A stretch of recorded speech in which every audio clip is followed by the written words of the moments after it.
Good afternoon, everyone. Welcome. Welcome, Sergey. Before I recap the meeting that I had with Foreign Minister Lavrov and his team, I want to note that recently the Trump administration has taken actions against multiple human rights violators. It's only appropriate I mention them on International Human Rights Day, which we celebrate today. These actions extend the Trump administration's commitment to hold individuals accountable for gross human rights abuses all around the world. I'll speak more about that tomorrow. Now turning to our meeting. Last May, at President Trump's request, I made a trip to Russia to meet with President Putin and Foreign Minister Lavrov.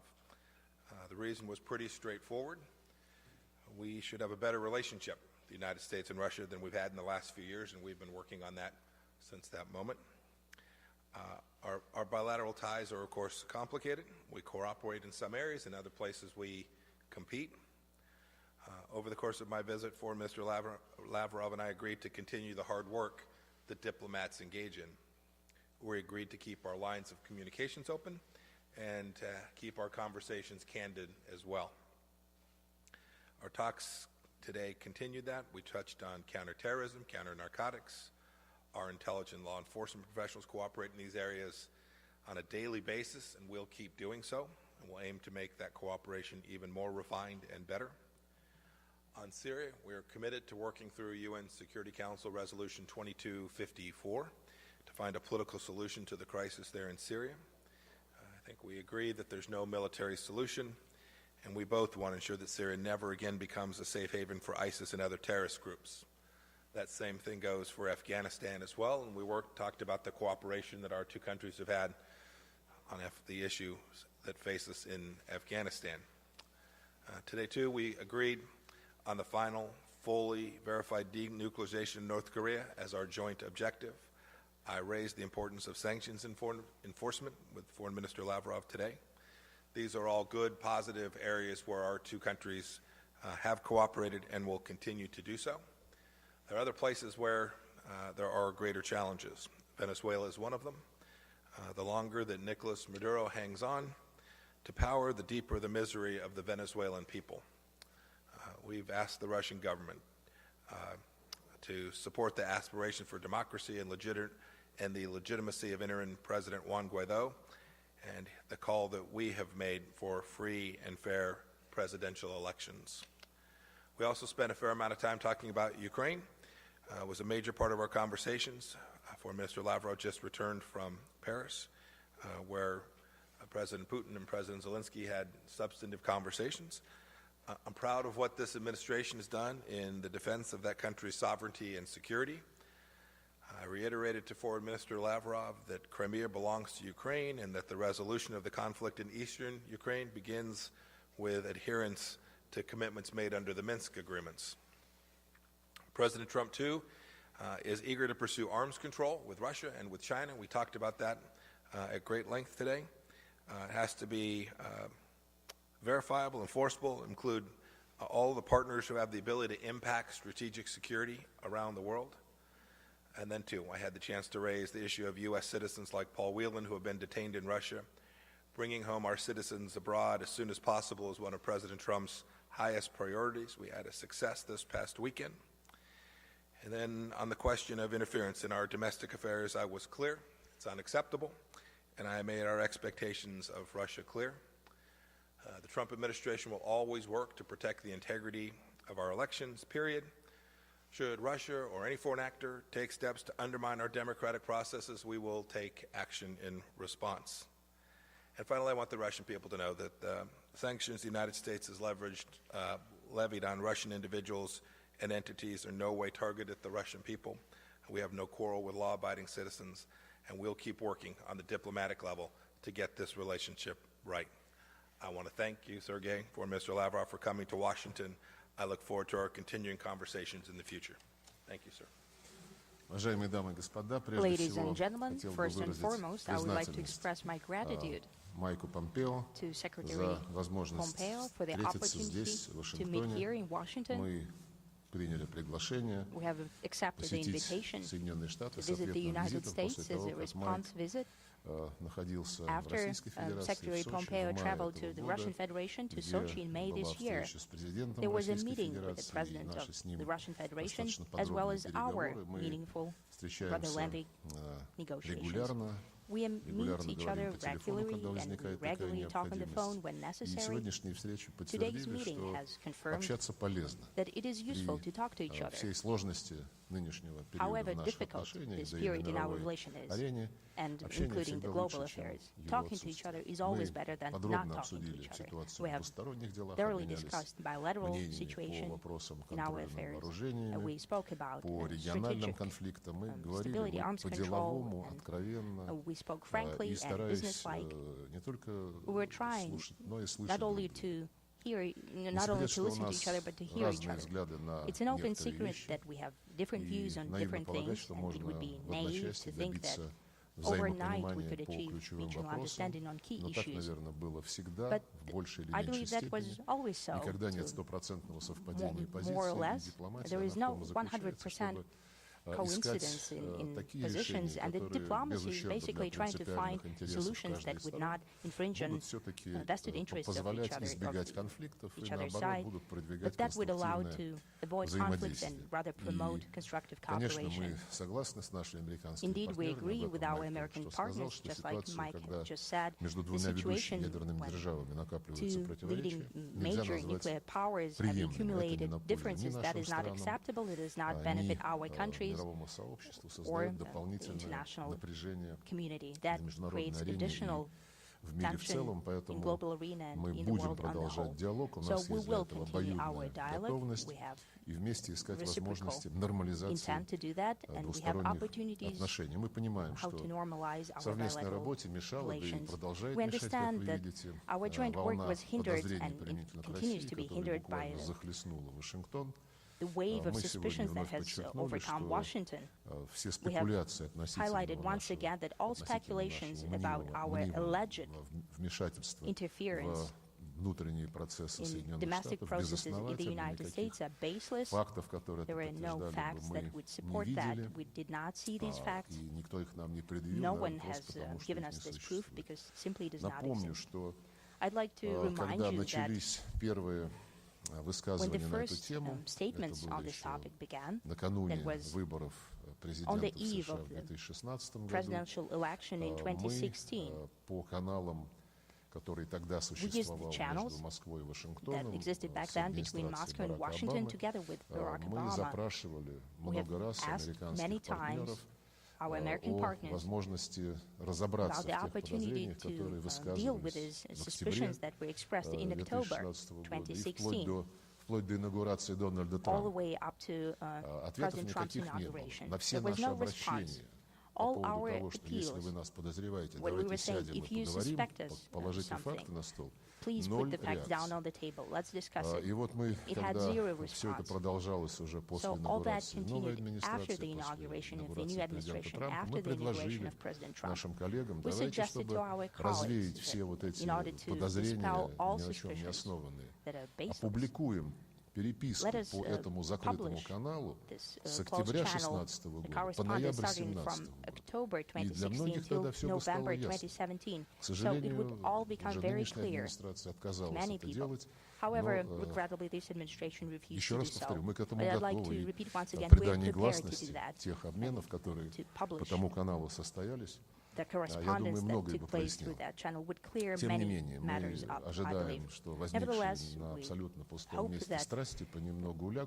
that the turbulence that appeared out of thin air will die down, just like in 1950s McCarthyism came to naught, and there will be an opportunity to go back to a more constructive cooperation. Incidentally, we have offered multiple times, and we reminded about that today, to put on paper the mutual obligations on non-interference in domestic affairs of each other, using the example of the exchange of personal notes that took place in 1933, when diplomatic relations were re-established between the United States and the USSR. President Roosevelt Американская сторона предложила, и мы согласились обменяться письмами между президентом Рузвельтом и нашим министром иностранных дел Литвиновым. В письмах были зафиксированы обязательства не допускать какого-либо вмешательства во внутренние дела друг друга. Это была инициатива американской стороны. Мы готовы что-то подобное сделать и на нынешнем весьма очень важном этапе. В любом случае, мы согласились, что неправильно ставить отношения на паузу, приостанавливать или откладывать на более поздний срок взаимодействие по актуальным проблемам современности. Мы к такой практической работе готовы по всему спектру вопросов, которые представляют взаимный интерес, и готовы с той степенью интенсивности, которая будет удобна сегодня для наших американских партнеров. Одной из центральных тем бесед была стратегическая стабильность. Мы обратили внимание на отрицательные последствия выхода США из договора о ликвидации ракет средней и меньшей дальности. Подчеркнули, что и в нынешних условиях, после того, как договор прекратил свое существование, мы заинтересованы в том, чтобы эту сферу стратегической стабильности не пускать на самотек. Как вы знаете, президент Путин в своих посланиях ведущим государствам, включая Соединенные Штаты, включая других членов НАТО, сказал, что Россия объявляет односторонний мораторий на развертывание таких ракет, и их не будет развертывать до тех пор и в тех регионах, пока там не появится аналогичная система американского производства. Предложение было сделано нашим западным партнерам, включая Соединенные Штаты, о том, чтобы такой мораторий стал взаимным. Это предложение остается на столе. Говорили мы сегодня о судьбе еще одного договора, чье действие автоматически заканчивается в феврале 2021 года, если он не будет продлен, договор о стратегическом наступательных вооружениях. Россия подтвердила свое предложение уже сейчас принять решение о том, что этот договор будет продлен. Президент Путин такую позицию на днях буквально подтвердил в своем публичном выступлении. Мы также подтверждаем предложение о том, чтобы, опять же, по примеру Советского Союза и Соединенных Штатов, принять на уровне президентов заявление о недопустимости развязывания ядерной войны. Тоже это предложение остается на столе. Из региональных дел говорили мы сегодня о Украине. Я подробно пробрифинговал Майка Помпео и его делегацию о состоявшихся вчера переговорах в рамках нормандского формата в Париже, о принятых там решениях, о тех вопросах, которые еще предстоит урегулировать для того, чтобы полностью двигаться в направлении выполнения Минских договоренностей. Принципиально важно, что итоговый документ, который президенты России, Украины, Франции и канцлер Германии вчера одобрили, подтверждает незыблемость Минских договоренностей и требует их полного выполнения. Это абсолютно стопроцентно наша позиция.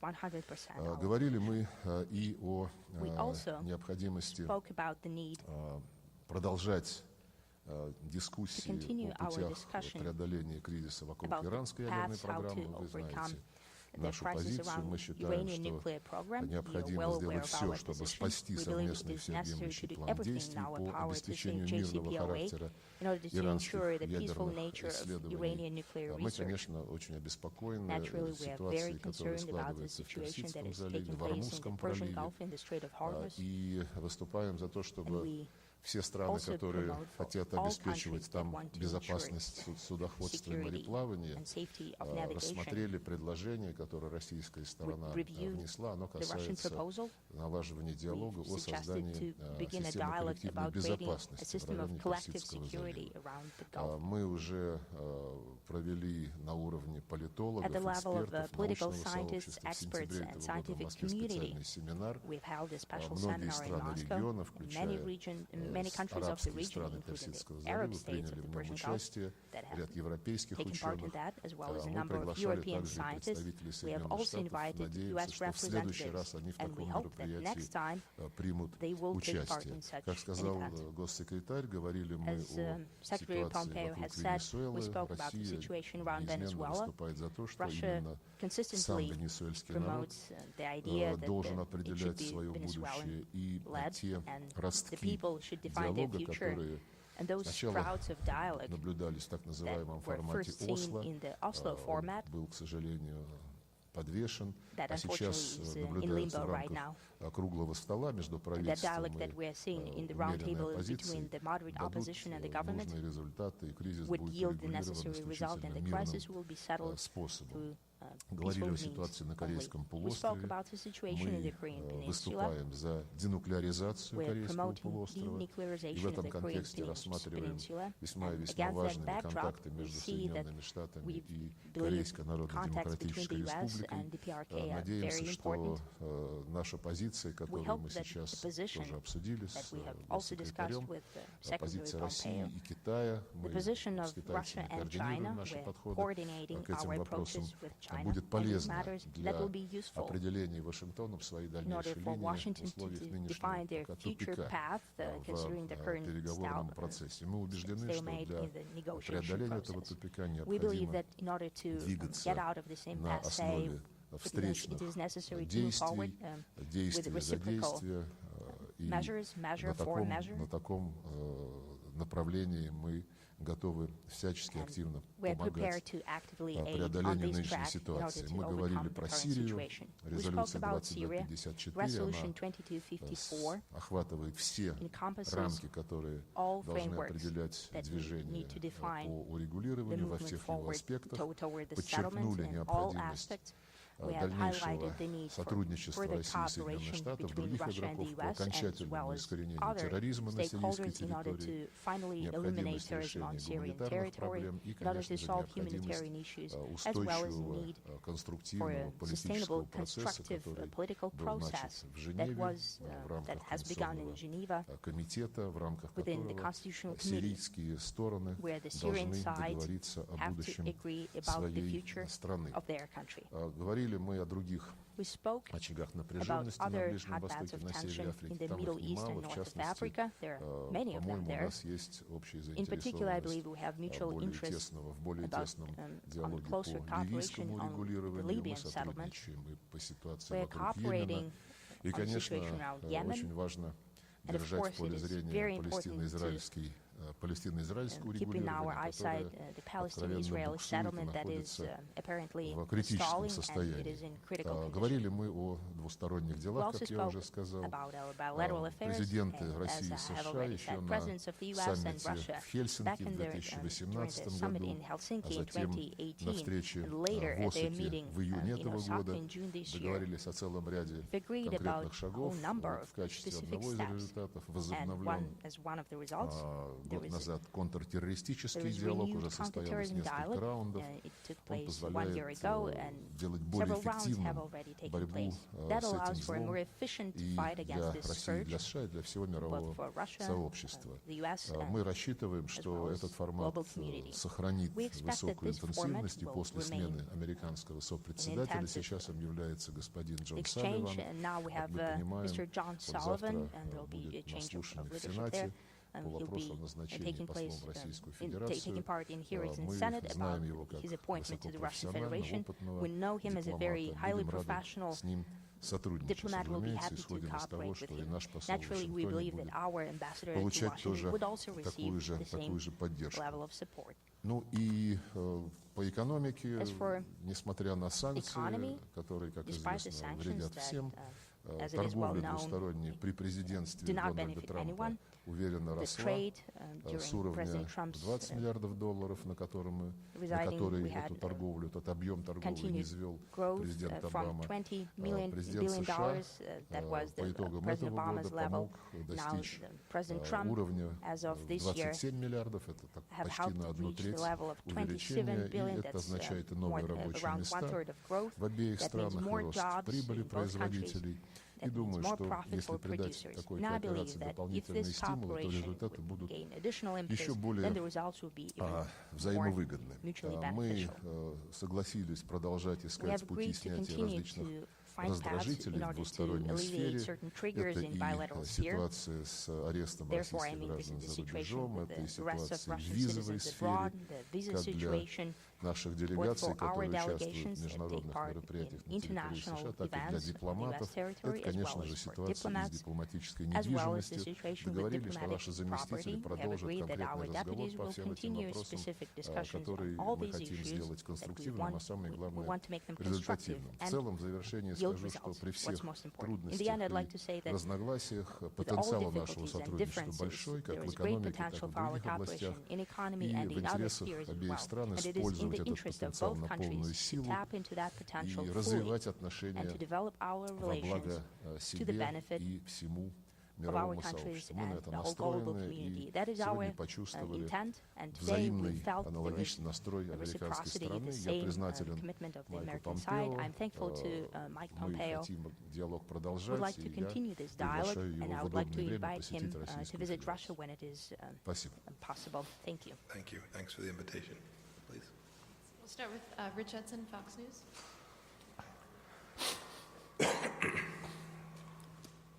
Good afternoon, Mr. Secretary. On North Korea and your discussions with North Korea, are you satisfied with Russian and other countries' sanctions enforcement? And then also within the past week, North Korea has warned of a Christmas gift for the United States. Is the administration prepared or expect North Korea to return to a more aggressive posture, perhaps want to terminate negotiations? Foreign Minister Lavrov, in your discussions over Paul Whelan, are the U.S. and Russia any closer to resolving that case? Is Paul Whelan any closer today to freedom? And also, Mr. Foreign Minister, do you believe that Ukraine meddled in the U.S. election in 2016, and is that specifically something that you discussed with the Secretary today? Thank you. Thank you. With respect to North Korea, we've worked with the Russians on enforcement. I've told Foreign Minister Lavrov repeatedly we appreciate the enforcement level that they have. They've done good work.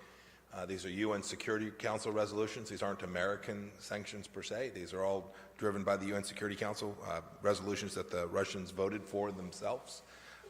There's always more work to be done on enforcement. There's a major event on the 22nd of December where every nation is required to have all North Korean workers out of their country. We talked about that today and the importance. There are many North Korean workers that have been in Russia. The UN Security Council resolution requires them to depart. We're hopeful that they will be able to complete that and come into full compliance with that. As for our expectations with respect to North Korea's behavior, I think President Trump's been unambiguous about our expectation. Chairman Kim personally made the commitment to denuclearize, said there wouldn't be long-range missile tests, nuclear tests.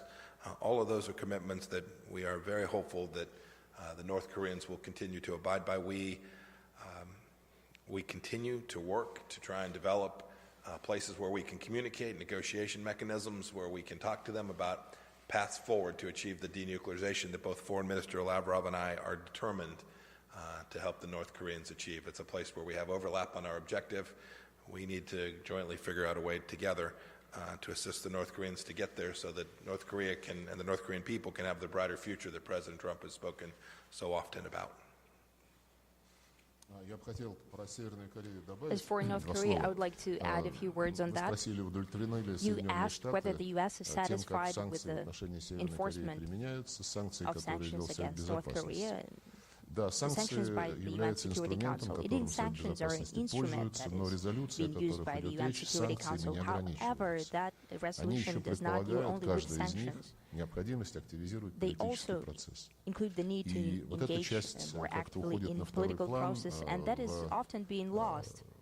усилиях по освещению нынешней ситуации. Мы убеждены, что этот политический процесс необходимо активно поддерживать. Ключевую роль играет прямой диалог между Соединенными Штатами и Пхеньяном.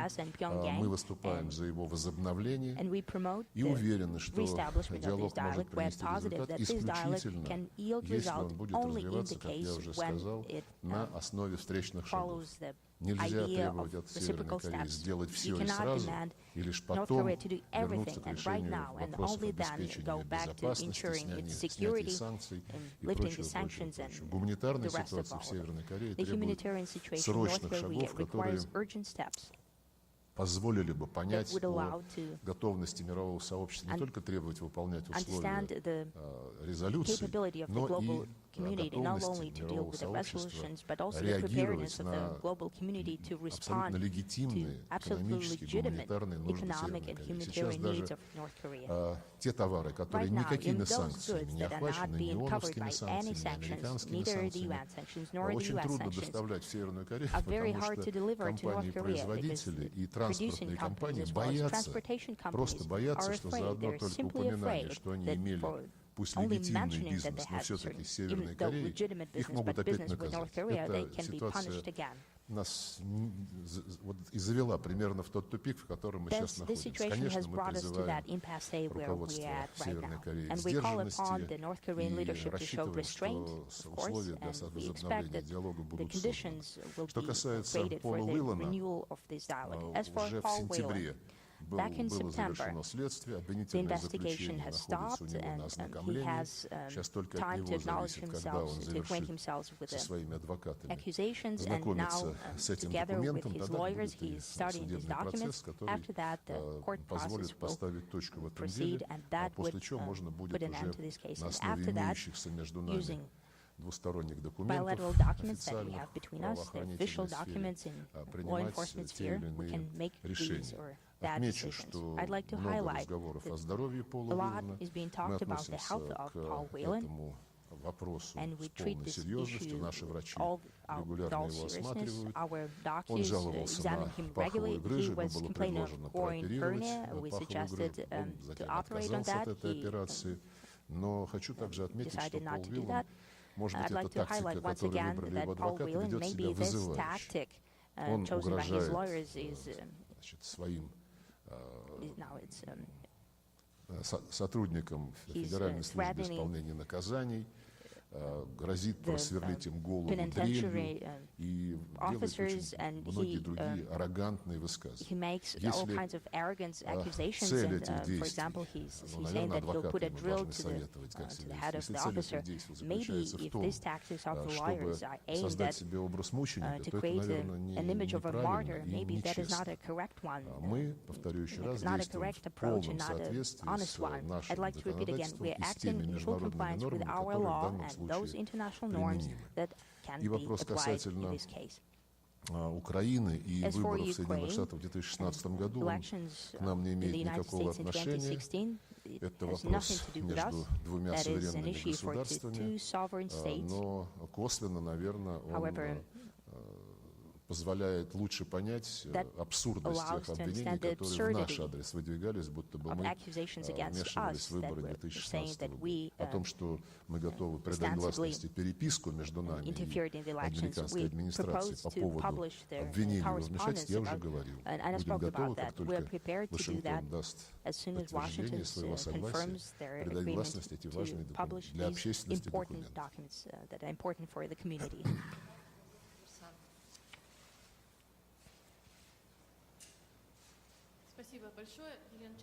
Thank you so much, Yelena Chernenko, Kommersant newspaper. A question for both colleagues. Did it become any clearer the destiny of the New START treaty? Will it be extended? And a clarification for Mr. Lavrov. What do you think about the American argument that there is a need to engage China? Is it indeed a sincere desire to engage China in negotiations, or, as it's called here, red herring, trying to find reason not to extend this? treaty. Now, to Secretary Pompeo, clarify, please, how the U.S. intend to engage China in this negotiation, considering the disbalance in this sphere between different states. And if you'd allow yet another question to Mr. Pompeo from a different sphere, why the U.S. refused to give green light to publishing the materials that Russian minister spoke about, the correspondence between the White House and the Kremlin about interference in elections? As far as I understand, this correspondence took place in the fall of 2016 and in the winter of 2017.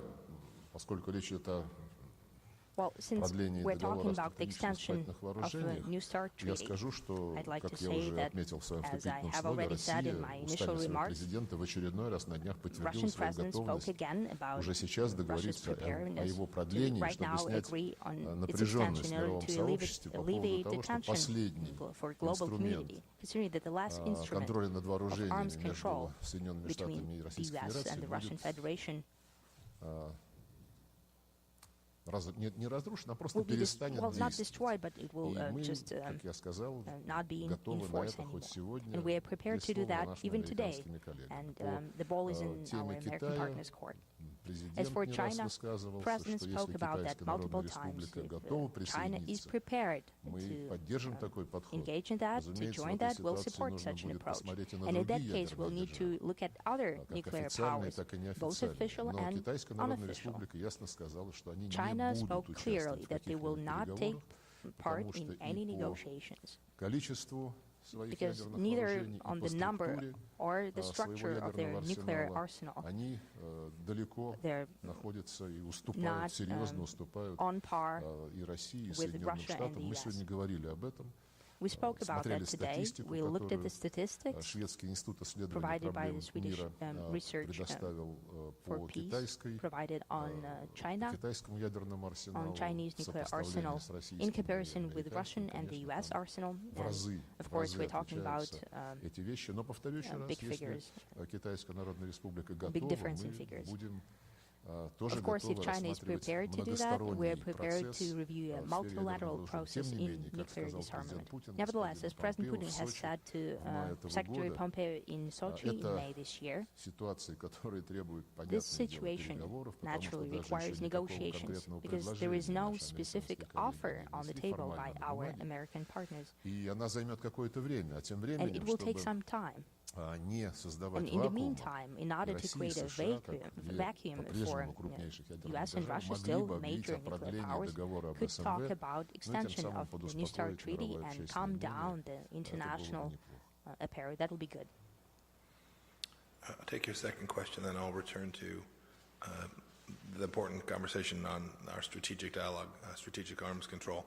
We'll publish all the documents we think appropriate. We think we've shared plenty of facts to show what happened in the 2016 election with our Russian counterparts. We don't think there's any mistake about what really transpired there. As for strategic arms control, your question was about New START in particular, but of course, it can't be the case that that can be the sole focus. That's an agreement that was entered into many years ago when powers were very different on a relative basis around the globe. It was at a time when the weapon systems, the threats, were very different than they are today, too. The risks to strategic instability today are different. It's no longer just missiles, just bombers, just submarines, just warheads. There are many other tools which can create strategic instability. So we believe not only do the conversations need to be broadened to include the Chinese Communist Party, but they need to be broadened as well to encompass the full range of instruments of power that can create the very strategic instability that New START, the INF, the full range of agreements that have been entered into decades ago presented to the world. That's our objective. It's our joint objective, I think. We have to get it right. Before Mr. Lavrov talked about the fact that China has fewer of some of those weapon systems today. That's an accurate statement. But to enter into these conversations doesn't necessarily mean that we would cap any one country at any particular level. The objective isn't about that. It's about developing a set of conditions which create the very stability for the security of both our people, the people of the United States, the people of Russia, people all around the world are demanding from a good strategic dialogue. And so I hope that we can commence this. I hope we can begin to move forward in a way that is constructive. All the relevant parties talking about all the relevant threats to strategic stability around the world, And if we can do that, I'm confident that we can make real progress together. Thank you for your question. John Hudson, Washington Post. Thank you, Mr. Secretary. I understand everything that you laid out about the importance of having China in those discussions. Would you, if it doesn't pan out, given the objections that Minister Lavrov pointed out that the Chinese have, would you be willing to go forward and anyway and maybe look towards securing a limited extension of New START without the Chinese? And on impeachment, the Democrats obviously unveiled their articles of impeachment, which and the Democrats have accused your building of resisting oversight efforts and taking part in abetting in the alleged quid pro quo. Do you have any response to that? Minister Lavrov, has there been any progress on establishing a U.S.-Russia Business Council? And as you mentioned, you would like to see the U.S. come forward with information about election meddling. Why not just read the Mueller report? It's very detailed when it comes to U.S. allegations related to meddling in the 2016 election. So if I may take your second question first. Your second question about congressional oversight. State Department has fully complied with all legal requirements. We will continue to do so. We had a number of officers testify. We've asked every officer who moves forward, who testifies under oath, to do so fully, completely, accurately, truthfully, and that remains the expectation that I have for both the officers of the State Department as well as for the things that we do to produce documents in response to appropriate congressional oversight. We will continue to do that. We'll continue to comply with every legal constitutional requirement that is presented to us to make sure that we do the right thing by the legislative branch and keep the appropriate balance between the executive and legislative branches. I think we've done that to date, and I expect that we will continue to do that in the days and weeks ahead. Then your second question was a smaller question about New START, a more narrow question about New START. Would we proceed without China? The answer to that is simply this. Do we believe that there is a situation that we can get to, a conclusion that we might get to just between the United States and Russia that improves strategic stability? That is, from where we sit today, can we move forward? Can we make it even more, I guess with the expiration of New START, even keeping it at the level that we have today? There is real concern as weapon systems move and advance, as new countries develop these capabilities. There is real risk that there is a reduction in strategic stability just staying right where we are today. So that the reason that we're asking for other countries to participate, and Foreign Minister Lavrov suggested France and the United Kingdom join as well, happy to consider that too. The cumulative mission set has to be global strategic stability, and we will continue to engage in conversations with the Russians and others with the aim of achieving that. Ну, насчет вмешательства, Now, as for невмешательства, meddling or вы предложили non-meddling, просто you ознакомиться с suggested докладом Мюллера. simply Мы read the ознакомились с Mueller докладом report. Мюллера. We read it. Там отсутствует подтверждение There is no какого-либо proof сговора. of any collusion. И наше предложение о том, чтобы And our опубликовать, suggestion я в четвертый to раз publish, I'd повторяю, like to repeat те it for the данные, fourth time now, которые to publish показали бы, that data that would как show Россия how реагировала по Russia специальному responded каналу. А канал был through a специально special создан channel. для This того, is a чтобы specially рассматривать designated угрозы channel в to сфере review threats киберсетей. in cyber И networks. показать, как Россия реагировала, To как show Россия how Russia предлагала responded, how Russia обсудить это suggested to конфиденциально discuss по this этому каналу. И как все confidentially эти through this предложения channel, администрация how Обама all these отвергла, proposals мне were кажется, rejected by Obama's публикация этих administration. данных не I think повредила бы publishing this data транспарентности will всего not процесса, не повредила бы и самому hinder the прокурору Мюллеру transparency, and that в would том, not be чтобы bad for его доклад отражал всю special полноту counsel Mueller, картины. И for уж, his наверное, report это было бы to интересно reflect the full журналистам picture. And of почитать. course, that would be interesting Поэтому for я подтверждаю journalists to свое read. So предложение. I'd like to Я хотел confirm бы my два слова proposal once добавить. again. And I'd like to Когда Майк add a few отвечал words. When на Mike was предыдущий вопрос, responding to the он previous question, сказал, что he said that предложение расширить круг участников переговоров по widen the ограничению circle of those who would по talk контролю about над the arms control стратегическими ядерными or вооружениями, nuclear он имел, США arms имеют control. в виду при этом, The как он US сказал, mean, набор as he said, условий, a number set of of conditions, conditions, a а set of не conditions, предельные уровни not the каждого из участников. final limits of Это any впервые, когда такое пояснение было participant. And now сделано it's the first time официальным that we have представителем clarification Соединенных by an Штатов. official Именно representative of поэтому the я US. и упомянул, That is что why было бы I've легче, mentioned that it will be easier, наверное, и нам, и possibly другим for us and for адресатам американской идеи рассматривать эту идею, если бы people она who обрела the US have in mind какое-то to put this сформулирование. on paper for it to be formulated, worded in some way. Мы обсуждали сегодня наше Yes, we экономическое discussed our сотрудничество, в том economic числе cooperation, и возможность including the его possibilities усовершенствования в организационном to плане, improve в it, развитии and, тех дискуссий, organizational которые parts, президенты following up the имели в discussion that Хельсинки и our в presidents had in Гамбурге, и Helsinki, вот in недавно Hamburg, and в recently in Osaka.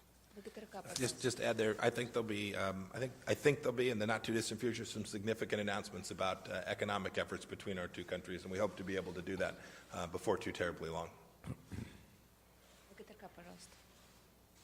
Здравствуйте, Sergey Viktorovich. Good afternoon, Mr. Lavrov. Pompeo. My name is Denis Davidov, Russian Television and Radio Broadcasting Company.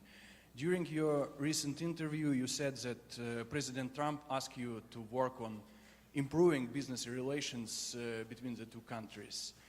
At the same time, as we know, the US has imposed sanctions on the number of sectors of the economy. And how are you going to improve this relationship according to sanctions? Also, I'd like to ask under what conditions can the sanctions be cancelled? Сергей Викторович, с учетом вот той массовой высылки дипломатов, которая была несколько лет назад, очевидно, что затруднена работа It is apparent that it's harder to work for consular departments of both countries, both in Russia and the US. We know that issuing visa is in trouble. Also to official delegations. Have you discussed this issue, and how do you plan to rebuild the work of the consulate? Is the US going to return Russian diplomatic property, and what terms it depends? Thank you so much. I suppose, would you like to go first? Sergey, go ahead. Ну, насчет целесообразности эффективной работы консульских служб, мы полностью с этим согласны. Мы говорили сегодня про визы. Хочу только вот такую статистику привести. В дипломатических учреждениях Соединенных Штатов Российской Федерации дипломатов на 155 человек больше, чем в наших дипломатических учреждениях, которые работают на двустороннем треке. Потому что 155 — это количество наших представителей при ООН, и когда мы уравнивали, так сказать, дипломатические уровни, мы не стали вычитать из общей квоты тех дипломатов, которые не занимаются двусторонними отношениями, более того, не имеют права ими заниматься. Так что у нас здесь дипломатов на 155 человек меньше, чем у Соединенных Штатов Российской Федерации. К сожалению, наши граждане вынуждены ждать собеседования, если они в Москве хотят собеседования перед получением визы, пройти 300 дней, в Владивостоке, по-моему, 40, в Екатеринбурге тоже более 30 дней, только для того, чтобы пройти собеседование. Наши американские коллеги объясняют это тем, что после того, как были установлены квоты, у них все консульские сотрудники уехали. Ну, это, наверное, право каждой страны определять структуру своего дипломатического представительства. У нас тоже пришлось резать по-живому, и многие консульские сотрудники уехали, но в нашем случае ни одного, в нашей ситуации ни одного случая удлинения сроков выдачи виз не произошло. Все визы выдаются точно так же, в те же сроки, что и до вот этого неприятного развития ситуации в наших двусторонних отношениях. Считаем принципиально важным поддерживать именно такой подход, учитывая значение контактов между людьми, спортивных, культурных, межпарламентских, любых других. Чем больше американцы и россияне будут друг к другу ездить, чем легче будут такие поездки, тем лучше для упрочения наших отношений, нашего партнерства, у которых, я уже сказал, колоссальные перспективы. I'm going to respond to that just for a moment, and then I'll answer the questions you presented to me. Look, we count a little bit differently. Before Mr. Lavrov gave you some numbers. I don't want to get into the weeds on the numbers, but we measure those numbers of who's got how many diplomats and visas in a very different way.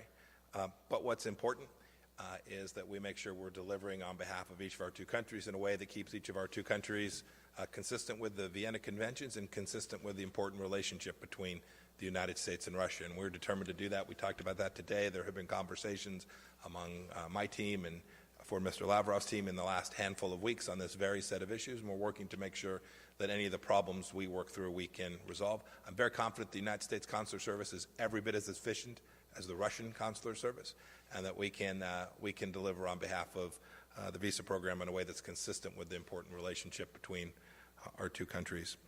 You asked me first about the commercial relationship between our two nations. I mentioned a moment ago in response to a previous question, we hope there's some significant progress that we can announce here in just the next short period of time about how we would move our economic relationship forward further.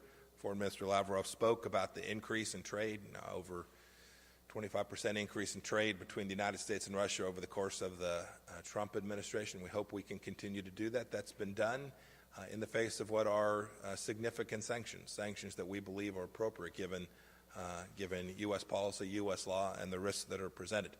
And so we think we can deliver against each of the twin objectives, and we will continue to do so in a way that's consistent with our relationship. Thank you very much for your questions. Thank you.